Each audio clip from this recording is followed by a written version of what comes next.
The first-class cabin exuded understated luxury. Smooth leather seats cradled the elite, while crystal champagne flutes gleamed under the golden wash of the overhead lights.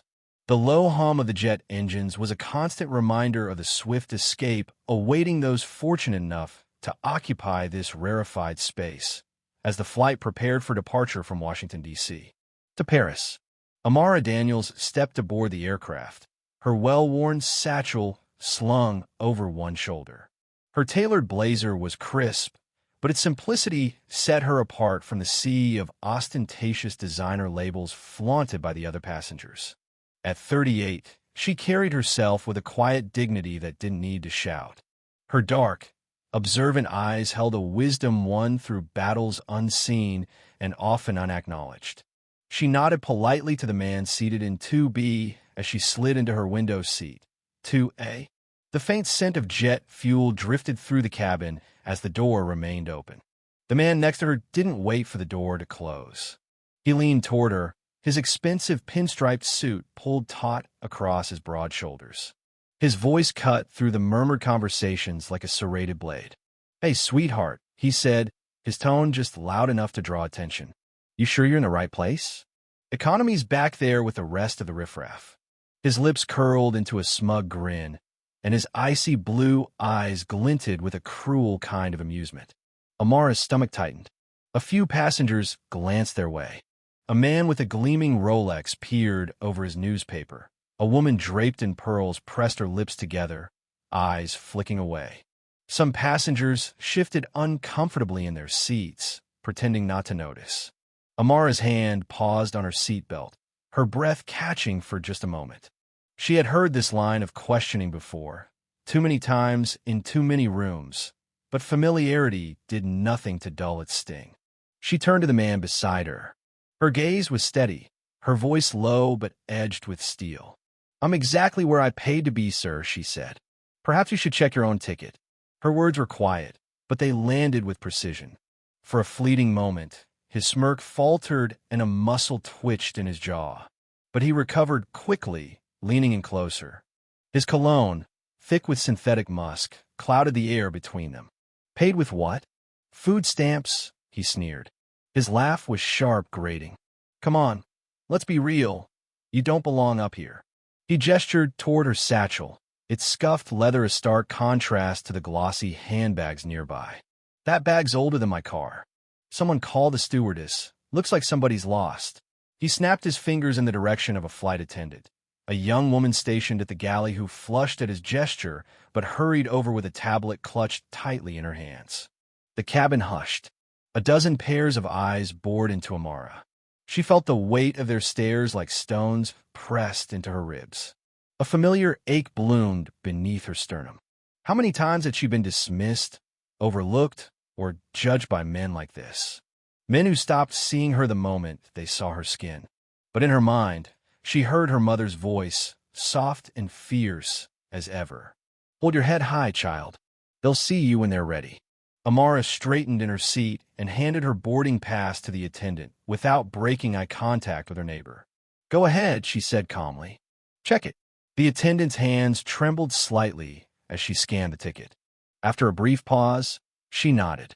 "Confirm for seat 2A, sir," she said quickly, retreating back to her station.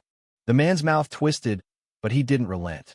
"Must be a glitch," he muttered, loud enough for nearby passengers to hear. "What do you do, huh? Clean embassy toilets?" He barked a laugh and turned toward the man with the Rolex, as if searching for approval. "Am I right? She doesn't belong up here." Across the aisle, a young French woman whispered something in her husband's ear. In the back row, an older black man adjusted his glasses and allowed a faint, knowing smile to crease his weathered face. Amara felt their eyes, some curious, some sympathetic, but she kept hers fixed on the man beside her. She tilted her head slightly, a flicker of a smile ghosting her lips. "I work with people who think they're important," she said. Her tone was dry, like the whisper of wind across ancient stone. "Much like you. But I don't need to shout to prove it." The jab landed. A ripple of stifled laughter broke the heavy silence. Her neighbor's face darkened, his hands clenching on the armrests. "You've got a mouth on you," he spat. "We'll see how far that gets you." He leaned back in his seat, reaching for his champagne glass. But his gaze remained unsettled, flickering toward her as though searching for a crack in her calm exterior. Amara turned away from him, her movements deliberate and smooth. She reached into her satchel and drew out a book. Its title, The Art of Diplomacy, was printed on a worn but dignified cover. She opened it, her fingers steady despite the faint tremor in her chest. "Farther than you'd guess," she murmured. "Enjoy the flight." "Mr. Bradshaw," he muttered without meeting her eyes. "Mr. Bradshaw," she repeated softly. As the engines roared and the plane lifted into the sky, Amara kept her gaze on the shrinking skyline of D.C., her mind focused on the sealed envelope tucked safely inside her bag. Inside it were her ambassadorial credentials, an identity she carried like armor. Paris waited. Her future waited. And it would not wait long. The journey continues.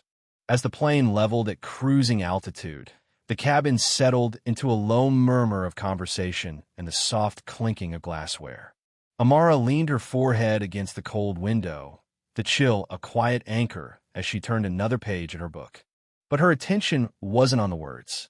It was on the man seated beside her, who radiated discomfort like a thundercloud waiting to burst.